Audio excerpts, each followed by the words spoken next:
వద్దురా మాత్రం. మనందరం ఈ వారం అంతా దేనిలో ఉన్నాము? ఏ వాతావరణంలో ఉన్నాము? ఎవరం చేసుకున్నాము? మనమే చేసుకున్నావా పండుగ? అవును, మొన్న క్రిస్మస్కి ఆ పండుగ వాతావరణానికి పండుగకి సహకరించిన కుటుంబాలన్నిటిని బట్టి దేవుని స్తుతిస్తూ ఆ కుటుంబాలకి నిండైన మెండైన దీవెనలు అనుగ్రహించాలి. పండుగ వాతావరణం అంతా కూడా రేపు దాకా పోదన్నమాట, అంతా అందులోనే ఉంటారు. మనమైతే కొంచెం దేవుని సన్నిధానంలో ఇలా గడిపాము. కొంతమంది అయితే అసలు ఇక ఈ వారం రోజులు కూడా చక్కగా లోకంలో ఎదురు చూస్తూ ఉంటారు, 1వ తారీఖు కొరకు కూడా, ఆ పండుగ కొరకు.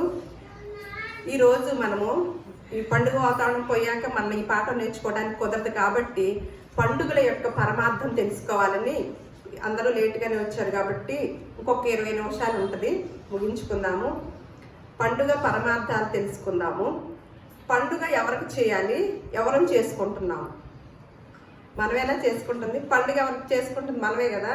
ఏం చేసుకుంటున్నాము పండుగలో? చెప్పండి. పండుగ చేసుకుంటున్నాం కదా. పండుగ చేసుకోవడం అంటే ఏంటి? ఏం చేసుకుంటున్నాము? అర్థమైందా? పండుగ చేసుకుంటున్నాం ప్రతి ఒక్కరు. ఆ పండుగలు ఏం చేసుకుంటాం?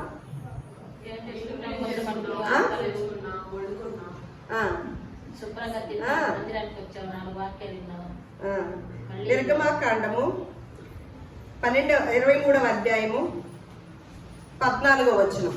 నిర్గమాకాండము 23వ అధ్యాయము 14వ వచనం 1. సంవత్సరమునకు 3 మార్లు నాకు పండుగ ఆచరింపవలెను. అంతవరకే. సంవత్సరమునకు 3 మార్లు నాకు పండుగ ఆచరింపవలెను. ఎవరికి చేస్తున్నాము? ఇక్కడ ఏమని అంటున్నారు?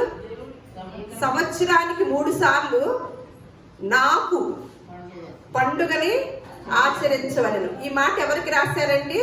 ఇశ్రాయేల్ ప్రజలకి ఒక విధానాన్ని చూపిస్తూ, ఆ దినాల్లో దేవాలయానికి వెళ్ళాలంటే 3 రోజులు ప్రయాణం చేయాలన్నమాట. మళ్ళా ఇలా సౌకర్యాలు లేవు. అందుకని 3 దినాలంత ప్రయాణం చేసి దేవాలయానికి వెళ్ళి ఆరాధించుకునేవారు. అందులో యేసు ప్రభు దేవుడు ఇశ్రాయేల్ ప్రజల్ని ప్రత్యేకంగా ఎన్నుకున్నాడు. అబ్రహాము సంతానాన్ని ఎలాగైతే ఆశీర్వదించాడో, అబ్రహాము సంతానం ద్వారా ఇస్సాకు ద్వారా యాకోబు పుట్టాడు కదా. యాకోబు సంతానం నుంచి ఇశ్రాయేలు ప్రజలుగా, యాకోబు సహోదరుడి పేరేంటండి? యాకోబు సహోదరుడి పేరు ఏశావు. ఏశావు కూడా ఇశ్రాయేలీయుడు కాదు. అబ్రహాము కూడా ఇశ్రాయేలు కాదు. ఇస్సాకు కూడా ఇశ్రాయేలు కాదు. ఇశ్రాయేలు అని ఎప్పుడు ఎవరి ద్వారా వచ్చిందండి? యాకోబు గారి ద్వారా. యాకోబు అంటే మోసగాడని అర్థమని ఆ పేరుకి ఎప్పుడైతే దేవునితో పెనుగులాడుతూ సాధించుకొని, ఆ పెనుగులాడి సాధించుకుంటూ ప్రార్థన చేసి అలా ఉన్నవాడో, అప్పటి నుంచి కూడా నీ పేరు యాకోబు కాదు కానీ ఇశ్రాయేలు అని పెట్టేసి, ఆ యాకోబు సంతానం నుంచి, యాకోబులో నుంచి వచ్చిన సంతానం 12 మంది అనమాట. ఆ 12 మంది 12 గోత్రాలుగా వచ్చినప్పుడు ఆ 12 మందితోనే ఆ సంతానాన్ని ఇశ్రాయేలు అని చెప్పడం అయింది. ఏశావు గారు కూడా ఎదోమీయులు అనమాట. ఆయన వేరే విధానంలోకి వెళ్ళిన ఆయన. అట్లా యాకోబు సంతానాన్ని దేవుడు ఏర్పాటు చేసుకొని వాళ్ళకు వాగ్దానం చేసి, వారికి పాలు తేనెలు ప్రవహించు దేశాన్ని, కనాను దేశాన్ని ఇస్తానని వాగ్దానం చేసిన దేవుడు నమ్మదగిన వాడుగా ఉండి వారిని, ఇశ్రాయేల్ ప్రజల్ని ఎప్పుడూ పట్టించుకుంటూ ఉండేవాడు అనమాట. ఆ పట్టించుకునే సందర్భాల్లో కొన్ని పండుగల్ని ఏర్పాటు చేశాడు దేవుడు. ఎందుకంటే ఆ పండుగల ద్వారా వారి కుటుంబాలుగా రావాలి మందిరాలకి. అలాగే అక్కడ ఏం జరగాలో నేను తర్వాత లేఖనాల్లో చూపిస్తాను. పండుగల ద్వారా కుటుంబంగా కలిసి దేవునితో సహవాసం చేసి దేవుని మాటలు వినటము, అలాగే మనకి పాత నిబంధనలు ఇలా కలిసి సహవాసం చేయాలని ఉంటుంది. క్రొత్త నిబంధనకు వచ్చేటప్పుడు కూడా పౌలు గారు చెప్తారనమాట, మీరు సమాజంగా కూడుట అస్సలు మానద్దు. అది దేవుడు పెట్టిన ఒక నియమము, కట్టడి అనమాట. ఎవరైతే సమాజంగా కూడటం మానుతూ ఉంటామో వారి పరిస్థితి వేరేగా వివరించారు. మీరందరికీ తెలుసు ఆ పాఠం కూడా. అందుకని ఇలా క్రొత్త నిబంధనలు ఎలాగైతే ఉందో పాత నిబంధనలో కూడా ఇశ్రాయేలీకి కొన్ని పండుగల్ని ఏర్పాటు చేశాడు దేవుడే.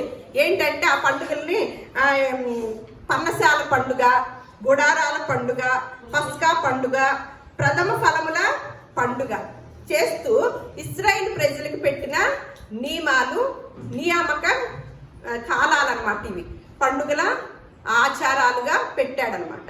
అయితే అది మరి ఇశ్రాయేలీలే పాటించాలా, ఇప్పుడు క్రైస్తవులమైన మనం కూడా పాటించటం కుదిరిద్దంటారా? పాటించమని దేవుడు చెప్పాడా? అది మీరు చెప్పాలి సమాధానం. నేను ఇప్పుడు వివరించాను కదా, ఇశ్రాయేల్ ప్రజలకి పెట్టిన నియమాలు, కొన్ని పండుగల ద్వారా ఆ పండుగలకు కూడా ఎలా కలుసుకోవాలో, కుటుంబాలుగా ఏమి వినాలో అవన్నీ కూడా తర్వాత మనం చదువుతాము. అయితే ఈ పండుగలు క్రైస్తవుల వరకే, ఇశ్రాయేల్ వరకేనా? ఇప్పుడున్న మనం ఇప్పుడున్న వారిని ఏమంటారంటే క్రీస్తు వచ్చిన దగ్గర నుంచి కూడా క్రీస్తుని ధరించుకున్న మనము క్రైస్తవులుగా పేరుగాంచిన వారం అన్నమాట. నూతన నిబంధన ప్రజలు మనము, క్రొత్త నిబంధన ప్రజలము కదా. ఇశ్రాయేలు ప్రజలకు పెట్టిన విధంగా పన్నశాల పండుగ పేరు అందరికి తెలుసు కదా, అలాగే గుడారాల పండుగ, ఇవన్నీ కూడా ఇప్పుడున్న క్రైస్తవులమైన మనము ఆచరించాలా లేదా? ఈ పండుగల్ని, క్రిస్టమస్ ని, జనవరి 1 ని ఇటు కూడా కలపాలి కదా. అలా ఆచరించాలా? మనకు ఆచరించే విధానం మనకుందా? ఇశ్రాయేల్ వారికే ఇచ్చాడా? మీకు తెలిసిన ఆలోచన చెప్పండి. ఎందుకంటే మనం అప్పుడు కూడా ఒకటే కూర్చున్నాము అంటే ఇందాక అంటున్నారు కదా, నేర్చుకోవాలటం అనమాట. ఈ దేవాలయాలు ఎందుకు ఉన్నాయంటే మా బాను ఇందాక ప్రార్థన చేశాడు, నేర్చుకోవటానికి వచ్చే మందిరాలు అనమాట ఇవి, దేవాలయాలు. అందుకనే ఆ మందిరం కట్టిన సొలొమోను గారి అంత గొప్పగా కట్టిన ఆయనే నిత్యంగా దేవుడు ఇటువంటి ఆలయాల్లో నివసించడు అని ఆయనే చెప్పాడనమాట. ఇటువంటి దేవుడు ఇందులో నివసించి ఇందులో పరిమితమైన దేవుడు కాదని తెలియచేశాడు. అలా చెప్పండి, ఈ పండుగలు ఎవరెవరో ఆచరించవచ్చు. ఇప్పుడు ఎవరిని విన్నారా? ఇలాంటి పండుగలు బయట ఇప్పుడు క్రైస్తవులు ఆచరించడం విన్నారా? అవి కూడా చెప్పాలి. ఏ పండుగలు విన్నారు? గుడారం. ఇందాక అచ్యుతరావు గారు అంటున్నారు కదా, మనం ఏం చెప్పినప్పటికీ కూడా మన ప్రయోజనానికి అస్సలు చెప్పకూడదు. ఇది ఉన్నది ఉన్నట్టుగా చెప్పే బాధ్యతే దేవుడు మాకు ఇచ్చాడు. దాన్నే మేము అవలంబించడానికి ప్రయత్నం చేస్తున్నాం పరిశుద్ధాత్మ దేవుని సహాయంతో. ఇప్పుడు అందుకనే పౌలు గారు ఏమంటున్నారంటే, ఎఫెసీయులకు రాసిన పత్రిక ఒక మాట చూసి మనం ఈ పండుగల గురించి తెలుసుకుందాము. 4వ అధ్యాయము 14వ వచనం. ఎఫెసీయులకు రాసిన పత్రిక 4వ అధ్యాయము 14వ వచనం. అందువలన మనం ఇక మీదట పసిపిల్లలమై ఉండి మనుషుల మయోపాయముల చేత మనుషులతోనూ తప్పు మార్గములకు గాలికి కొట్టుకొని పోవునట్లు కల్పింపబడి ప్రతి ఉపదేశమును ఇట్లు అట్లు కొట్టుకొని పోవచ్చు అలల చేత ఎగురగొట్టబడిన వారమైనట్లుండక ప్రేమ కలిగి సత్యం చెప్పుచు క్రీస్తు వలె ఉండుటకు మనమన్ని విషయములలో ఎదుగుదము. ఏమంటున్నాడంటే, అందువలన మనం ఇక మీదట పసిపిల్లలమై ఉండక మనుషుల మాయోపాయముల చేత వంచనలతోనూ తప్పు మార్గమునకు లాగు కుయుక్తితోనూ గాలికి కొట్టుకొని పోవునట్లు కల్పింపబడిన ప్రతి ఉపదేశమునకు ఇటు అటు కొట్టుకొని పోవచ్చు అలల చేత ఎగరగొట్టబడిన వారమైనట్లు ఉండక ఎలా ఉండాలంట? ప్రేమ కలిగి సత్యమే చెప్పుచు క్రీస్తు వలె ఉండుటకు. పసిపిల్లలు ఏం చేస్తారు? మనం ఏం చెప్తే వింటారు కదా. పసిపిల్లలు అంతే కదా, ఎంత చక్కగా పోల్చి చెప్తున్నారో పౌలు గారు చూడండి. మీరు ఇక నుంచి పసిపిల్లలై ఉండద్దు. ఎందుకంటే ఎవరు అందువలన మనం ఇక మీదట పసిపిల్లమై ఉండి మనుషుల మాయోపాయముల చేత వంచనతోనూ తప్పు మార్గమునకు లాగు కుయుక్తితోను ఎన్ని పదాలు వాడారో చూడండి. కుయుక్తి, వంచన, మాయోపాయముల చేత, అలాగే కొట్టుకొని పోవునట్లు కల్పింపబడిన ప్రతి ఉపదేశమునకు ఇటు అటు కొట్టుకొని పోవచ్చు అలల చేత ఎగురుగొట్టబడిన వారమైనట్లుండక ప్రేమ చేత సత్యమే చెప్పుచు క్రీస్తు వలె ఉండుటకు, ఇప్పుడు క్రీస్తు ఏం చెప్పాడో ఆ క్రీస్తు వలె ఉండుటకు మనం అన్ని విషయములలో ఎదుగుదాం. పసిపిల్లల్లో నుంచి పెద్దవాళ్ళం అవుదాం. పసిపిల్లలు ఏది చెప్తే అది వింటారు. మనకేమవుతుంది? ఇప్పుడు ఏ పండుగలు చెప్పారు? గుడారాల పండుగ, పర్ణశాలల పండుగ. ఇవన్నీ ఎవరికి చెప్పారండి? తారీఖులతో సహా చెప్పాడనమాట ఇశ్రాయేల్ ప్రజలకి దేవుడు. ఎందులో ఉన్నాయో చూద్దాం. లేవీ కాండము త్వరగా తీసేసాను. లేవియే కాండము 23వ అధ్యాయము 4-5 వచనాలు చదవండి.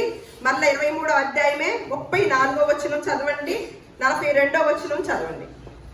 త్వరగా యెహోవా నియామక కాలములు 4 కదండి. 23వ అధ్యాయము 4వ వచనము 5వ వచనం. ఇవి యెహోవా నియామక కాలములు, నియమించిన కాలములను బట్టి మీరు చాటింపవలసిన పరిశుద్ధ సంఘపు దినములు ఇవి. మొదటి నెల 14వ దినమున సాయంకాలమందు యెహోవా పస్కా పండుగ జరుగును. ఆ నెల 15వ దినమున యెహోవాకు పొంగని రొట్టెల పండుగ జరుగును. 7 దినములు మీరు పొంగని వాటినే తినవలెను. మొదటి దినమున మీరు పరిశుద్ధ సంఘముగా కూడవలెను. అందులో మీరు జీవనోపాధి అయిన ఏ పనియూ చేయకూడదు. 7 దినములు మీరు యెహోవాకు హోమార్పణము చేయవలెను. 7వ దినమున పరిశుద్ధ సంఘముగా కూడవలెను. అందులో మీరు జీవనోపాధి అయిన ఏ పనియూ చేయకూడదని వారితో చెప్పుము. 34 కూడా చదవండి, అదే అధ్యాయము. త్వరగా నీవు ఇశ్రాయేలీయులతో ఇట్లను, ఈ 7వ నెల 15వ దినము మొదలుకొని 7 దినముల వరకు యెహోవాకు పర్ణశాల పండుగను జరపవలెను. వాటిలో మొదటి దినమున మీరు పరిశుద్ధ సంఘముగా కూడవలెను. అందులో మీరు జీవనోపాధి అయిన ఏ పనియూ చేయకూడదు. 7 దినములు మీరు యెహోవాకు హోమము చేయవలెను. 8వ దినమున మీరు పరిశుద్ధ సంఘముగా కూడి యెహోవాకు హోమార్పణము చేయవలెను. అది మీకు ప్రతి దినముగా ఉండును. అందులో మీరు జీవనోపాధి అయిన ఏ పనియూ చేయకూడదు. 42 చదవండి మరలా. నేను ఐగుప్తు దేశములో నుండి ఇశ్రాయేలీయులను రప్పించినప్పుడు వారిని పర్ణశాలలో నివసింపజేసి నేను చదువుతాను. నేను ఐగుప్తు దేశములో నుండి ఇశ్రాయేలీయులను రప్పించినప్పుడు వారిని పర్ణశాలలో చేసినని. మీరు ప్రతిదీ వాక్యం చదివేటప్పుడు మనకు అసలు అర్థాలే పోతాయి అన్నమాట. అందుకని జాగ్రత్తగా చదవాలి. ఇప్పుడు వరకు కూడా మనం పైన వచనాలు చదివిన ఏంటి? ఇశ్రాయేల్ ప్రజలకు నియామక కాలములను, కట్టడలను, పండుగలను, కొన్ని ఒక డేటులతో సహా రోజులు అన్ని కూడా మనకి చక్కగా క్షుణ్ణంగా రాయటం జరిగింది ఇక్కడ ఆ ప్రజలకి. ఇవన్నీ చేయాలి మీరు అని అంటూ మళ్ళీ ఇక్కడికి వచ్చేసరికి 42వ అధ్యాయానికి వచ్చేసరికి ఎందుకు చేస్తున్నారంటే మీరందరూ కూడా అరణ్య ప్రదేశంలో 40 సంవత్సరాలు కూడా ప్రయాణం చేశారు కదా. అప్పుడు ఎక్కడ నివసించారండి? గుడారాల్లోనేనా? పర్ణశాలలు వేసుకొని గుడారాల్లో నివసించి ఆ దేవుని కార్యాలను చూస్తూ దేవుడు వారికి తోడుగా ఉన్నాడు అని ఇవన్నీ జరుగుతూ వస్తే ఆ తర్వాత ఇంకొక తరం వచ్చింది అనుకోండి, వాళ్ళకి తెలిసిద్ది ఇవన్నీ తెలియదు కాబట్టి ఆ తరం వారికి తెలియాలి అన్న ఉద్దేశంతో కొన్ని నియమాలు, కట్టడలు పెట్టాడనమాట దేవుడు. అందుకని ఏమంటున్నాడు?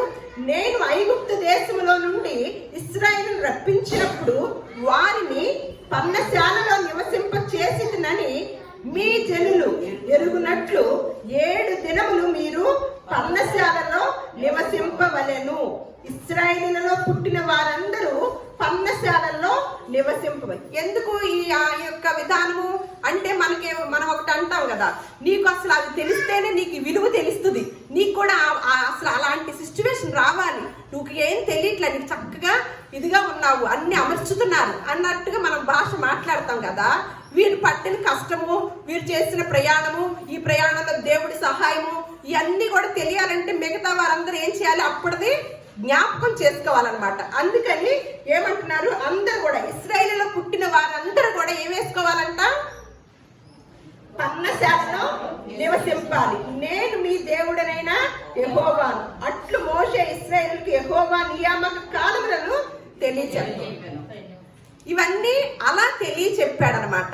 ఇలా కొన్ని నియామకాలు పెట్టుకొని కొన్ని పండుగలను గనక ఏర్పాటు చేసినప్పుడు, మీరు అలా ఆ దినాల్లో గుడారాల్లో ఉన్నారు కదా, ఎన్ని రోజులు పర్ణశాలలో ఉన్నారంటే, పర్ణశాలలు అంటే ఎలా వేసుకుంటారు, మీకు మనకు ఆ భాష తెలుసు. పర్ణశాల అంటే ఎలా వేయాలి, శాల అంటే దాన్ని ఏమంటారు, పాక కదా, మరి పాకలే కదా, అప్పుడు ఏమేసేవాళ్ళు, పాకలు.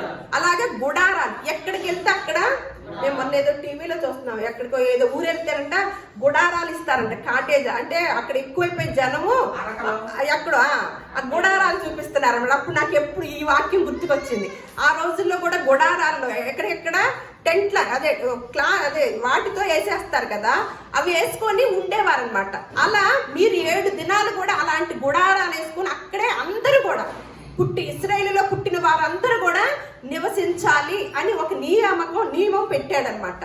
ఇప్పుడు మరి మనం పర్ణశాలల పండుగలు, గుడారాల పండుగలు చేస్తున్నారు కదా, మరి ఇప్పుడు ఈ నియమం ఉందా, ఇలాగే వేసుకుంటున్నారా టెంట్లు, ఇట్లాగే కూర్చుంటున్నారా, అందులోనే ఉంటారా, అందులోనే నివాసం చేస్తున్నారా, ఇది పాటిస్తున్నారు కదా చాలా మంది, కొంతమంది క్రైస్తవులు పాటిస్తున్నారు కదా.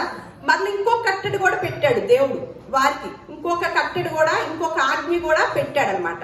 అది కూడా ఏంటో చూద్దాం, అది పాటిస్తున్నారో లేదో చూద్దాం మన క్రైస్తవులు. ద్వితీయోపదేశకాండము 12వ అధ్యాయము 1-4 వచనాలు. ఇది పాటిస్తున్నారు కదా, ఇది పాటించిన వాళ్ళు ఇది కూడా పాటించాలన్నమాట. ఇప్పుడు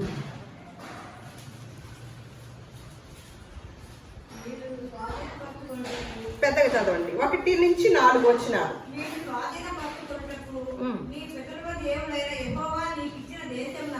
మీరు భూమి మీద బ్రతుకు దినములన్నిటను మీరు అనుసరించి గైకొనవలసిన కట్టడలను విధులను ఇవి. మీరు స్వాధీనపరచుకొనబోవు జనములు గొప్ప పర్వతముల మీదనేమి, మెట్టల మీదనేమి, పచ్చని చెట్లన్నిటి క్రిందనేమి, ఎక్కడెక్కడైతే తమ దేవతలను పూజించేదిలో నేను చదువుతాను సరే.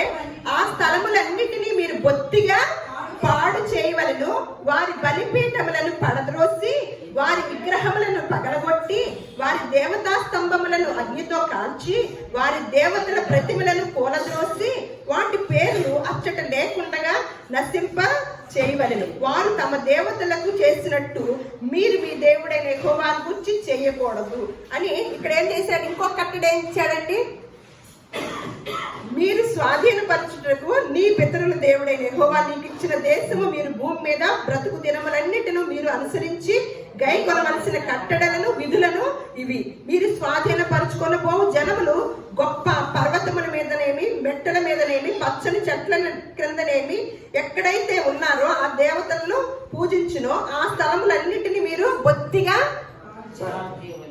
ఇది ఎవరికి పెట్టిన కట్టడా, ఇది ఎవరికి పెట్టిన కట్టడా, ఇశ్రాయేల్. పర్ణశాల పండుగ, గుడారాల పండుగ ఎవరికి, ఇశ్రాయేల్. మరి పర్ణశాల పండుగ, గుడారాల పండుగ తేలిక, అది చేస్తున్నారు కదా, మరి ఇదేం చేయాలి, అర్థమైందా మీకు? ఇది కూడా వెంటనే ఇచ్చాడు కదా, మీరు మీ దేశాన్ని, మీ వాగ్దానాన్ని స్వాధీనం చేసుకోవాలంటే ఏం పని చెప్పాడు, వెళ్ళిపోయి ఏం చేయాలి, బయటకు వెళ్ళిపోయి ఏం చేయాలి, బయటికి వెళ్ళి ఏం చేయాలి, రాజు ఏం చేయాలి, చదివారు కదా, ఏటిని పక్కన కొట్టాలి, బొత్తిగా పాడు చేయాలి, అవన్నీ పగల కొట్టేయాలా, తీసివేయాలా. మరి ఇది కష్టమా, ఇది కుదరదు కదా, ఇది చేయరు. ఏం చేస్తున్నారు, ఇది అసలు ఈ రెండు కూడా మనకు కాదు, ఇశ్రాయేలు ప్రజలకి చెప్పిన మాట కదా. పర్ణశాల పండగ, గుడారాల పండగ అంటే మనం నిర్గమాకాండం మొట్టమొదటి చదువుకున్నాం. ఏమంటే ఎవరికి చేయమంటున్నాడు పండుగ? నాకు పండుగ ఆచరింపాలి అని దేవుడు చెప్తున్నాడు కదా. నాకు పండుగ చేయండి. మనం ఏం చేస్తున్నాము? మనకు పండగ చేసుకుంటున్నాం. నాకు పండగ చేయండి అన్నాడు కదా అక్కడ. మనం అసలు ఏ పండగ చేసినా ఎవరి కోసం చేసుకుంటాము? నిజంగా చెప్పండి. ఏ సంవత్సరమైనా సరే దేవుడి కొరకు పండగ చేశామా? దేవుడి కోసం పండగ చేశామా? కానీ ఇక్కడ ఉందిగా నాకు పండగ చేయమని. ఇవన్నీ కూడా తెలియాలని ఆ బిడ్డలకు, వారు ఇశ్రాయేలు ప్రజలు తరతరాలు కూడా తెలుసుకోవాలని, అందుకే ద్వితీయోపదేశకాండంలో ఒక మాట అంటాడు అనమాట. 6వ అధ్యాయం 4వ వచనం 9వ వచనం నుంచి వరకు కూడా, 4వ వచనాల నుంచి 9వ వచనం వరకు ద్వితీయోపదేశకాండం 6వ అధ్యాయము. వారి పిల్లలకు కూడా, వారి పిల్లలందరికీ కూడా ఇదిగో యాత్రలో 40 సంవత్సరాల ప్రయాణంలో ఆ ప్రయాణంలో జరిగిన విషయాలన్నీ కూడా ఎవరెవరికి తెలియజేయమంటున్నాడు? మీ పిల్లలందరికీ కూడా ఇవన్నీ కూడా జరిగిన విషయాలన్నీ కూడా మీరు తెలియచేయాలి.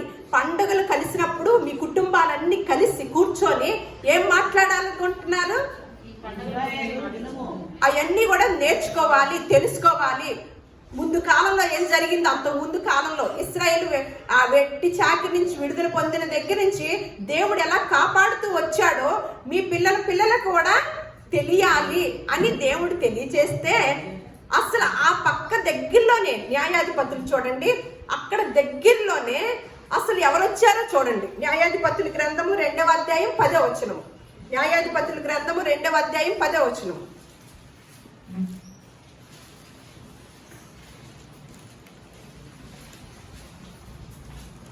త్వరగా.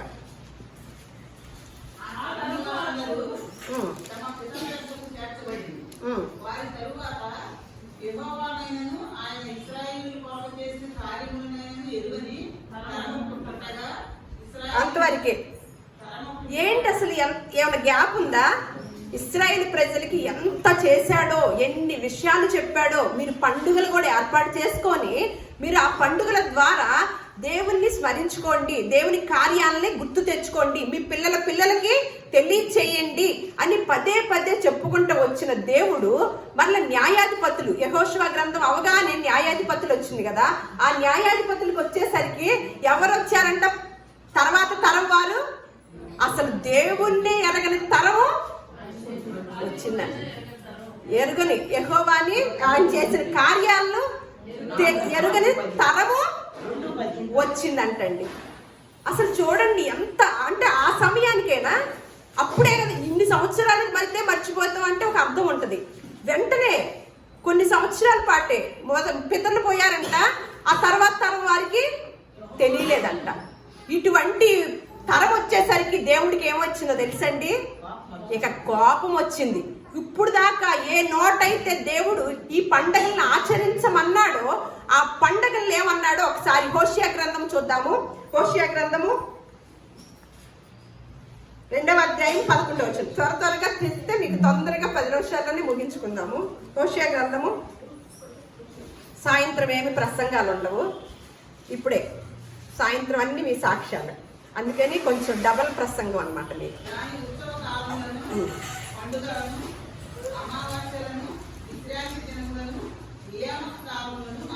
అంతవరకు దేవాది దేవుడు చెప్పి పండుగల్ని ఆచరించండి. మీరు ఆ పండుగలు ఆచరించేటప్పుడు ఏం జరిగింది అక్కడ చూద్దామండి. పండుగలు ఆచరించే టైంలో ఏముండాలంట? ఇక్కడ ఏమంటున్నాడు? అలా అన్న ఆయనే ఏమంటున్నాడు? పండుగలను, ఉత్సవ కాలాల్ని, నియామక కాలాల్ని కూడా, అమావాస్య దినాల్ని, నేను విశ్రాంతి దినాల్ని నేను చేస్తాను అంటే పండుగలు ప్రవేశపెట్టినప్పుడు పండుగల్లో ఏం చేస్తున్నారంట? అసలు దేవుణ్ణే ఎరగకోకుండా కూర్చుంటున్నారంట. ఇక మరి ఆయనకి ఏర్పాటు చేసిన ఆయనకి కోపం రాదా? ఇదిగో పండుగలు ఏముంటున్నాయి ఇప్పుడు? పండుగలు ఏముంటాయండి? ఒకసారి యెషయా గ్రంథం 5వ అధ్యాయము 12వ వచనం చూడండి. యెషయా గ్రంథం 5వ అధ్యాయము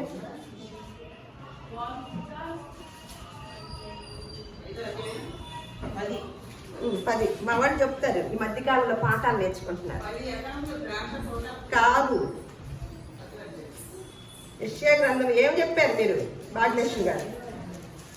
5:9.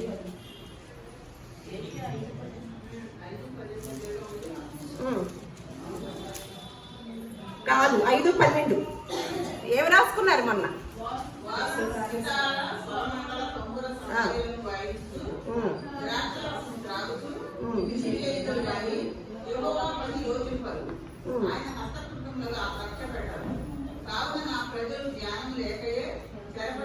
అంతవరకు ఇక్కడ ఏంటంట, ఏం చేస్తున్నారు పండుగల్లో ఏముంటదండి? మొన్న మధ్య ఒక ఫ్యామిలీ అన్నమాట, అమ్మో ఈ క్రీస్తు ప్రార్థనా మందిరంలో ఉద్యోగం లేదు, మ్యూజిక్లు లేవు, సౌండ్ లేవు, తప్పట్లు లేవు, ఏమో మాకంతగా నచ్చలేదండి అని వెళ్ళిపోయారు. ప్రతి మందిరాల్లోనూ మీటింగుల్లోనూ ఏం కనపడతాయండి? నేను ఒక మందిరానికి వెళ్ళాను.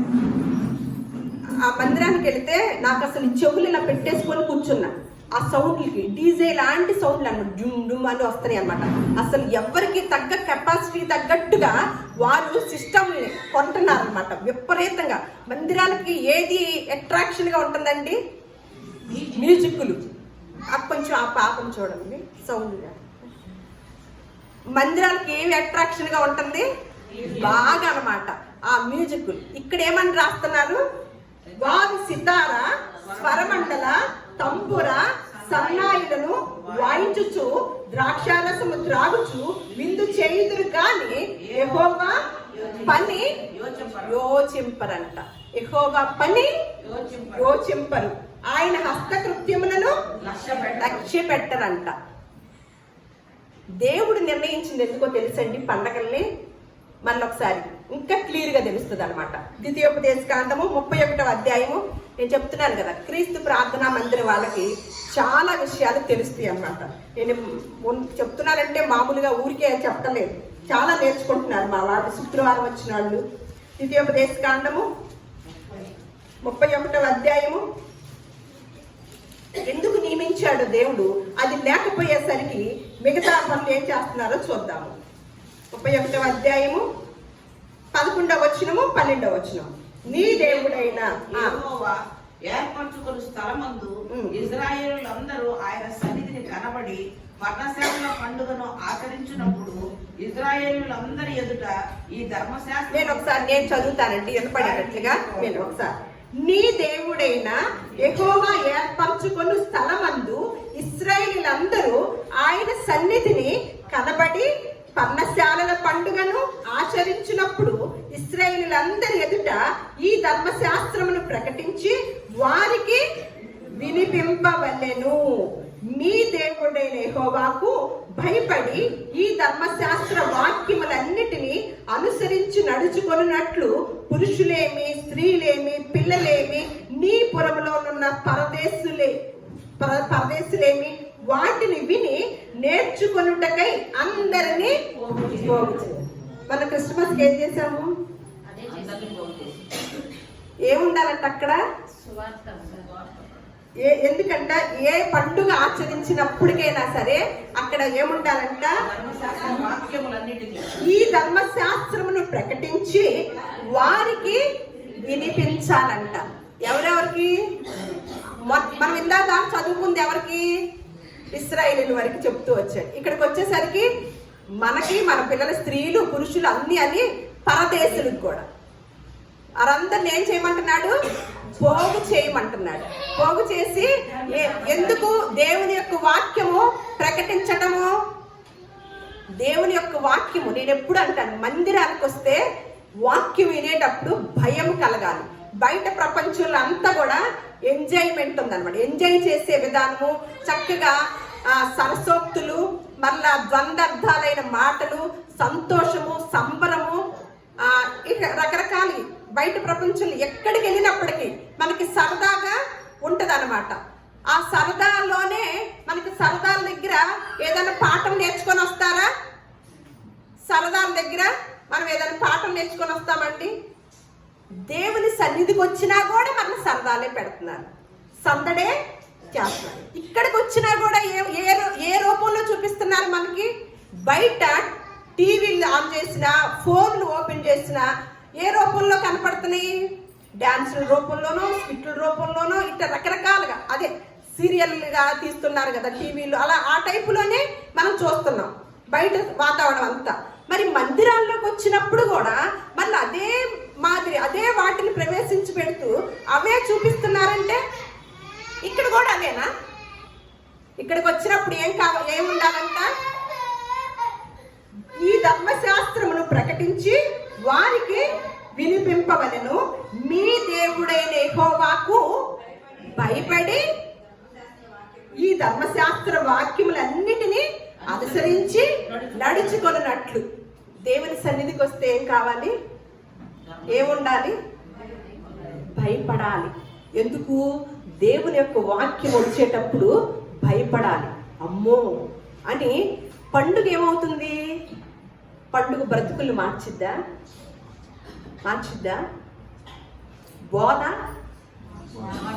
బోధ ఏం చేస్తుంది? మనుషుల్ని బ్రతుకుల్ని కూడా మారుస్తుంది అనమాట. ఇక్కడ అందుకనే అనుసరించి నడుచుకున్నట్లు పురుషులేమి, స్త్రీలేమి, పిల్లలేమి, నీ పురములోనున్న పరదేశులేమి వాటిని విని నేర్చుకొనుటకై అందరిని కూడా పోగు చేయాలన్నమాట అని అంటూ ఇదే మాటను, ఈ టైపు విధానాన్ని యేసుక్రీస్తు వారు వచ్చాక తీసుకొచ్చారండి. లూకాసు వార్త 2వ అధ్యాయం త్వరగా తీస్తే, లూకాసు వార్త 2వ అధ్యాయము 41వ వచనము. పస్కా పండుగప్పుడు ఆయన తల్లిదండ్రులు ఏటేటా యెరూషలేమునకు వెళ్ళుచుండువారు. ఆయన 12 సరే, మనం కొంచెం ముందుకు వచ్చేద్దాం, టైం లేదు కాబట్టి. 45 చదవండి. 40 ఆయన కనబడినందున ఆయనను వెతకుచూ యెరూషలేమునకు తిరిగి వచ్చిరి. 3 దినములైన తర్వాత ఆయన దేవాలయంలో బోధకుల మధ్య కూర్చుండి వారి మాటలను ఆలకించుచు వారిని ప్రశ్నలు అడుగుచూ. కొంచెం నేను చదువుతాను, ఇంకా టైం ఉండట్లేదు. ఇక్కడ కూడా దేనికి వచ్చారు? యేసుక్రీస్తు వారి యొక్క తల్లిదండ్రులు. యేసుక్రీస్తు వారు ఎన్నో సంవత్సరంలో? 12వ సంవత్సరంలో పస్కా పండుగను ఆచరించాలని ఆదిగా ఎప్పుడు చెప్తారు కదా. ఒక దేవాలయానికి వెళ్ళాలంటే 3 దినాల ప్రయాణం చేయాలన్నమాట ఆ కాలంలో. అలాగే 3 దినాల ప్రయాణం చేసి పస్కా పండుగను ఆచరించాలని మరియమ్మ, యోసేపు, యేసుక్రీస్తు వారు వచ్చారనమాట. వచ్చేసి పండుగ అయిపోయింది, వెళ్తున్నారు, ప్రయాణమై వెళ్ళిపోయారు. వెళితే ఒక రోజు ప్రయాణం అంతా వెళ్ళిపోయారంట. ఈలోపు చూసుకునే పిల్లోడు లేడంట. 12 ఏళ్ల పిల్లోడిని దగ్గర కనపడతాడు కదా. ఇదేం తల్లిదండ్రులు? నాకు అదే ఆశ్చర్యం వస్తుంది. యేసుక్రీస్తు వారిని మర్చిపోయి వచ్చేసారంట. ఈసారి అయ్యో మా కుమారుడేడి అయ్యో అని మళ్ళా వెనక్కి వెళ్ళారంట. వెళ్ళేసరికి ఎక్కడున్నాడంట? 12 ఏళ్ల పిల్లాడు మందిరం దేవాలయంలో ఉన్నాడంట. 12వ సంవత్సరంలో పండుగను ఎలా ఆచరించాడో చేసి చూపించాడు. నేనే మార్గమును, సత్యమును, జీవమును. ఇందాక మనం ఎఫెసీయులకు రాసిన పత్రికలో చదివాం. ఎవరిని పోలి నడుచుకోవాలంట? క్రీస్తుని పోలి నడుచుకోవాలి. పసిపిల్లల్లాగా ఎట్లా పడితే అట్లా ప్రవర్తించుతూ ఎదుటి వాళ్ళ మాయోపాఖ్యాతాన్ని, కుయుత్తుతోను, వంచనతోను మనము వెళ్ళిపోకూడదంట. ఏమంటున్నాడు ఇక్కడ? 12వ ఏట పండుగని ఎలా ఆచరించాడండి? తల్లిదండ్రులతో పాటు చక్కగా సరదాగా వెళ్ళిపోవచ్చు కదా. తిరణాలలాగా జరిగింది కదా. పండుగ అంటేనే తిరణాల కదా. అసలు అక్కడ ఏయోటి కొనుక్కోవచ్చు కదా, ఏయోటి తింటా ఉండొచ్చు కదా. కానీ ఏమంటున్నాడు ఇక్కడ? ఆయనంట 3 దినములైన తరువాత ఆయన దేవాలయంలో బోధకుల మధ్య 3 దినములంత ప్రయాణం చేసేసారంట ఈ తల్లిదండ్రులు. అసలు 3 దినాలు కూడా పిల్లోడు గుర్తుకు రాలేదా? అసలు ఏం జరుగుతుంది? ఈ తల్లిదండ్రులు వెళ్ళిపోయారు. ఆ జనంలో తెలియదేమో, జన సమూహం కదా, పండుగలకే బాగా వస్తారు. ఎప్పుడు రాని వారు కూడా, నామకార్థ క్రైస్తవులు కూడా ఎప్పుడు వస్తారండి? పండుగ రోజు మాత్రం చక్కగా ఆచరించడానికి వస్తారు. ఎందుకంటే ఈ పండుగ పరమార్థము తెలియకుండానే జరిగిపోతుంది, సంవత్సరాలు దొల్లిపోతున్నాయి. ఇక్కడ ఏమంటున్నాడు? కనపడలేదని వచ్చారంట. అప్పుడు ఆయన దేవాలయంలో బోధకుల మధ్య కూర్చుండి వారి మాటలను ఆలకించుచు వారిని ప్రశ్నలు అడుగుచు ఉండగా చూచిరి. ఆయన మాటలు వినిన వారందరూ ఆయన ప్రజ్ఞలకు ప్రత్యుత్తరములకు విస్మయ పొందిరి. ఆయన తల్లిదండ్రులు ఆయనను చూసి మిక్కిలి ఆశ్చర్యపడింది. ఆయన తల్లి, కుమారుడా, మమ్మల్ని ఎందుకు ఇలా చేసితివి? ఇదిగో నీ తండ్రి నేను దుఃఖపడతలేదా? నిన్ను వెతుకుతూ వచ్చాను కదా అని చెప్పగానే ఆయన అంటున్న మాట అండి, మీరేలా నన్ను వెతుకుచుంటిరి? నేను నా తండ్రి పనుల మీద ఉండవాళ్ళేనని మీకు తెలియదా అని 12 ఏళ్ల అబ్బాయి చెప్తే ఇక ఆ తల్లిదండ్రుల యొక్క విధానం ఎలా ఉంటుందండి? తరువాత మరలా యవ్వనస్తుడిగా పండుగ చేశాడు. 30వ సంవత్సరంలో పండుగ చేశాడు. చూద్దాం అది కూడా. యోహాను సువార్త 7వ అధ్యాయము. త్వరగా మీకు లేట్ అయినా నేను పర్వాలేదు. 7, 14, 17. 14 నుంచి 17 నేను చదువుతాను, లేట్ అవుతుంది. సగము పండుగైనప్పుడు యేసు దేవాలయంలోనికి వెళ్ళి బోధించుచూ ఉండెను.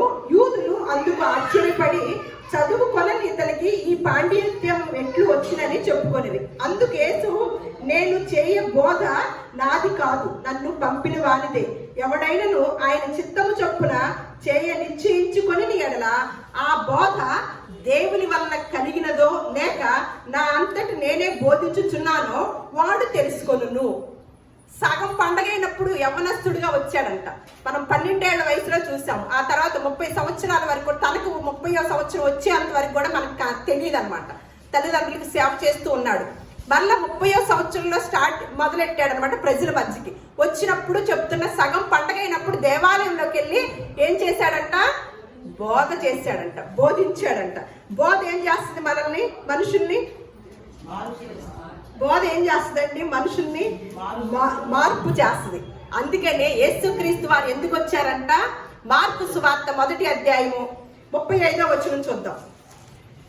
మార్కు సువార్త 1వ అధ్యాయము 35వ వచనం. ఆయన పెందలకడనే లేచి ఇంకనూ చాలా చీకటి ఉండగానే బయలుదేరి అరణ్య ప్రదేశమునకు వెళ్లి అక్కడ ప్రార్థన చేయుచుండెను. సీమోనును అతనితో కూడా ఉన్నవారును ఆయన వెదకుచూ వెళ్ళిరి. ఆయన కనుగొని అందరూ నిన్ను వెతుకుతున్నారని ఆయనతో చెప్పగా, ఆయన ఇతర సమీప గ్రామములలోనూ నేను ప్రకటించున్నట్టు వెళ్ళుదము రండి, ఇందు నిమిత్తమే కదా నేను బయలుదేరి వచ్చినని వారితో చెప్పాను. అంతవరకే. ఏంటంట? యేసుక్రీస్తు వారు ఎందుకు వచ్చారంట భూలోకానికి? మనల్ని బాగా పండగ చేసుకోవాలా? పర్ణశాల పండగలకు, గుడారాల పండగలకు లెక్కలు ఉన్నాయి, రోజులు లెక్కలు అవన్నీ వేశారు. కానీ క్రిస్మస్ సందర్భం, దేవుడు పుట్టినరోజు సందర్భంగా ఎక్కడ కూడా మనకి తేదీలు ఖరారు చేసినట్లుగా క్రొత్త నిబంధనలు ఎక్కడా లేదనమాట. కానీ ఆయన పుడతాడు అని ప్రవచనాలు మాత్రము మన పాత నిబంధన గ్రంథంలో చూసాము. కానీ భూలోకంలో ఏ వ్యక్తికి కూడా ఒక వ్యక్తి పుడుతున్నప్పుడు ప్రవచనాలు చెప్పిన వారు ఎవ్వరూ లేరనమాట. చాలా ప్రవచనాలు చెప్పిన వ్యక్తిగా, దేవుడిగా ఎవరైనా ఉన్నారు అంటే ప్రభువైన యేసుక్రీస్తు వారు. ఆయన ఎందుకు వచ్చాడంటే ఈ లోకానికి? ఆయన పెందల కడలే లేచి ఇంకను చాలా చీకటిగా ఉండగానే బయలుదేరి అరణ్య ప్రదేశంలోకి వెళ్ళి అక్కడ ప్రార్థన చేయించుండెను. సీమోనును అతనితో కూడా ఉన్న వారు ఆయన వెతుకుచూ వెళ్ళి ఆయనను కనుగొని అందరూ నిన్ను వెతుకుచున్నారని ఆయనతో చెప్పగా ఆయన అంటున్నాడంట, ఇతర సమీప గ్రామములలో నేను ప్రకటించినట్లు వెళ్ళుదుము రండి, ఇందు నిమిత్తమే కదా నేను బయలుదేరి వచ్చునని వారితో చెప్పాను. మరి చివరిగా లూకా సువార్త 21వ అధ్యాయము 37వ వచనం.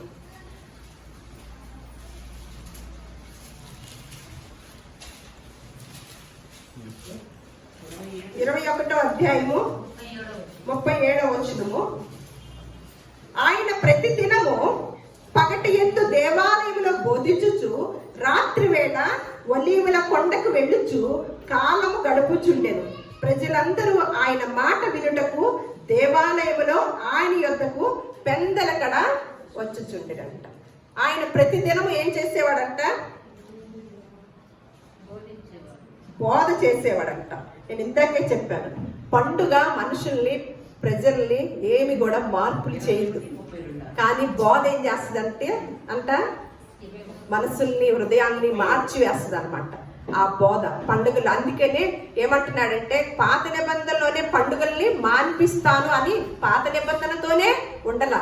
క్రొత్త నిబంధనకు వచ్చేసరికి పౌలు గారు కూడా అదే మాట అన్నాడు. గలతీయులకు రాసిన పత్రిక 4వ అధ్యాయం 10వ వచనం చూసేసి మనం ముగించుకుందాం. గలతీయులకు రాసిన పత్రిక 4వ అధ్యాయం 10వ వచనం.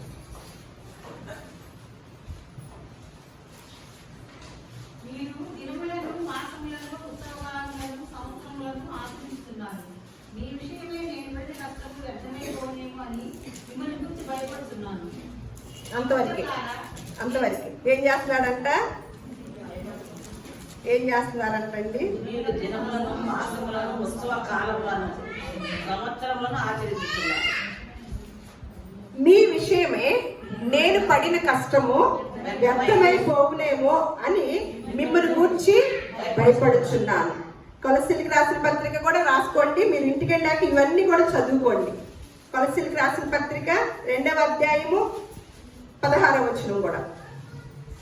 ఆమోస్ గ్రంథము 5వ అధ్యాయము 21. పాత నిబంధనలో హోషేయను, ఆమోసు గ్రంథంలో, అలాగే క్రొత్త నిబంధనలో గలతీయులకు రాసిన పత్రిక, కొలస్సీలకు రాసిన పత్రిక. కాబట్టి అన్నపానముల విషయంలోనైనను, పండుగ, అమావాస్య, విశ్రాంతి దినం అను వాటి విషయంలోనైనను మీకు తీర్పు తీర్చ ఎవరికి అవకాశం ఇవ్వడు. ఇవి రాబో వాటి ఛాయే గాని నిజ స్వరూపము క్రీస్తులో ఉందన్నమాట. ఏమంటున్నాడు? మనం ఎఫెసీయులకు రాసిన పత్రికలో చదువుకున్నాం. మొట్టమొదటిగా ఎవరిని అనుసరించాలంట? కుయుక్తులోకి వెళ్ళకూడదంట. ఎఫెసీయులకు రాసిన పత్రిక ఇందాక చదివింది మరలా తీసి చదవండి. పసిపిల్లల లాగా మనం పసిపిల్లల వలె 4:14 మనం పసిపిల్లల వలె ఉండకుండగా ఏమంటున్నాడు?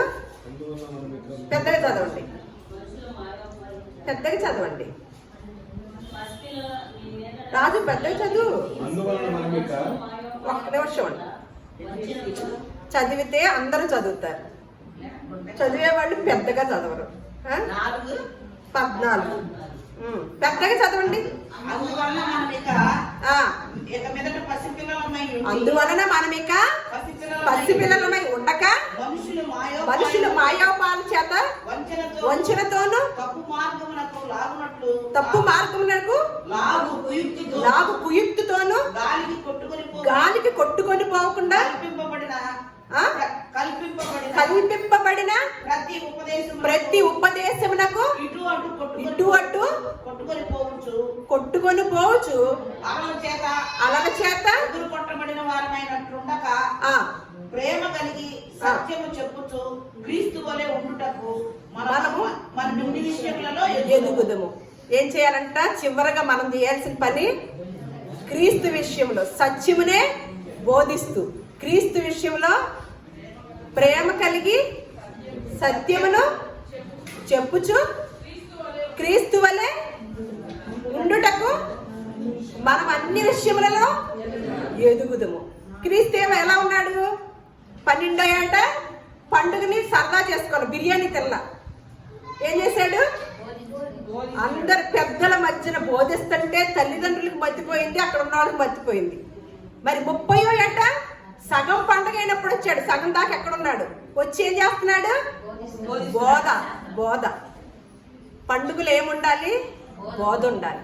ఇప్పటి వరకు పండుగ యొక్క పరమార్థం తెలియక చిన్ననాటి నుండే దేవుణ్ణి అనుసరించే క్రైస్తవులు సైతం కూడా పండుగ భక్తులు అవుతూ ప్రతి వారాన్ని కూడా నిర్లక్ష్యం చేస్తూ, దేవుని మాటను నిర్లక్ష్యం చేస్తూ, దేవుడు ఏదైతే మనకు నిర్ణయించాడో, దేని కొరకైతే మనల్ని ఏర్పాటు చేసుకున్నాడో ఆయన ఎదుట పరిశుద్ధులము నిర్దోషమై ఉండాలని, ఏ చెడు పనులు చేసే వారంగా కాకుండా ఉండాలని ముందుగా మన కోసం ఎఫెసీయులకు రాసిన పత్రిక 1వ అధ్యాయం 4వ వచనంలో ఉంటుంది. ఆయన మనల్ని నిర్ణయించుకున్నాడు. ఆయన కోసం మనం వచ్చాం. కానీ ఇక్కడికి వచ్చాక ఏం చేస్తున్నాం? మన కోసం మనం బ్రతకటం నేర్చుకున్నాం అన్నమాట. అప్పుడు మన జీవిత పరమార్థం కూడా తెలుసుకోకుండానే ఈ ప్రాణాలు పోయే వరకు కూడా తెలుసుకునే పరిస్థితుల్లోనే చాలా మంది ఉంటున్నారు. కానీ తెలుసుకున్న మనము ఆ పండుగ యొక్క పరమార్థం తెలుసుకొని దేవుని యొక్క మాట బోధనను ఆయన మార్గాన్ని అనుసరించుతూ దేవుడు మనల్ని అందరిని కూడా నడిపించును గాక, మిమ్మల్ని అందరిని కూడా దీవించును గాక.